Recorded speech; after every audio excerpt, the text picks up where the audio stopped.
What is it that drives youngsters to commit suicide? Let's go over this phenomenon step by step. Child goes to school.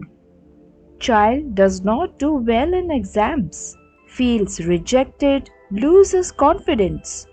Child feels he or she cannot face the shame and or failure. Child commits suicide. Does this simple 5-step walk lead to freedom? Absolutely not. First, examinations are not entirely a test of intelligence. They are also a test of speed and memory. Each one of you has a different ability.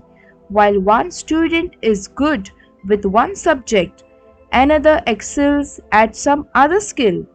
Because of the demands of the education system, you are sometimes forced to learn stuff that you may not be interested in or not good at.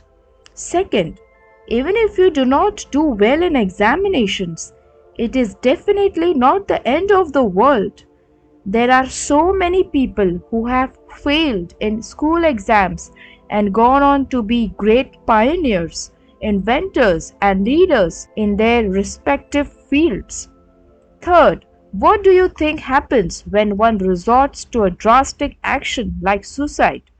Does it really mean it is an escape from all one's troubles? Does it mean, phew, no more studies, no more exams, and no more results? No. The Veds explain that the soul is encaged in a subtle body and a gross body. If you like the gross body, the subtle body remains, and the soul is forced to stay only in the subtle body without the assistance of the gross body.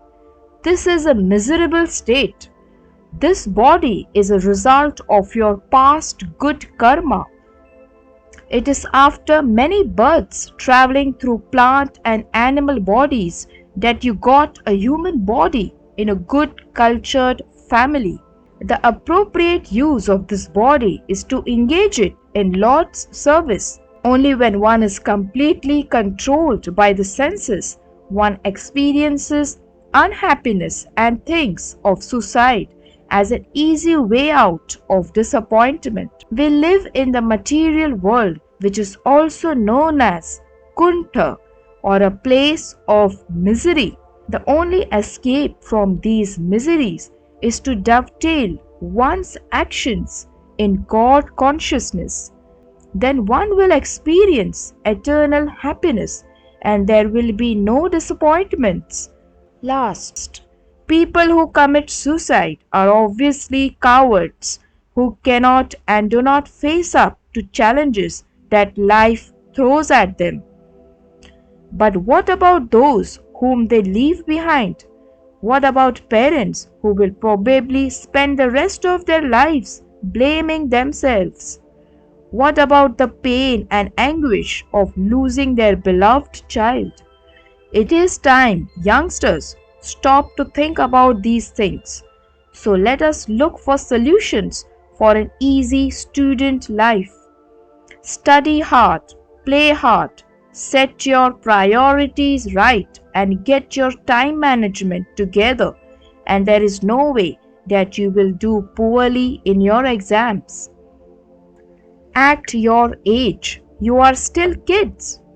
The official age for child is decreasing. So is the mental age. You want to grow up fast, talk like an adult, dress like an adult, and behave like an adult right now. But there are things that you can do that an adult cannot do. Believe me, every adult would love to relive their childhood. Some may want to be carefree. The bottom line is that every adult wishes to be a child again. Appreciate your age. Understand your responsibilities towards your family, towards yourself, and especially towards the Lord, your Creator. You must develop and maintain an understanding that the Lord is in control and that not a blade of grass moves without His sanction. So if something has gone wrong for you today, the Lord has a better tomorrow planned for you. Live consciously. Thank you so much for watching. If you like the video, then please like, share and please subscribe the channel if you haven't.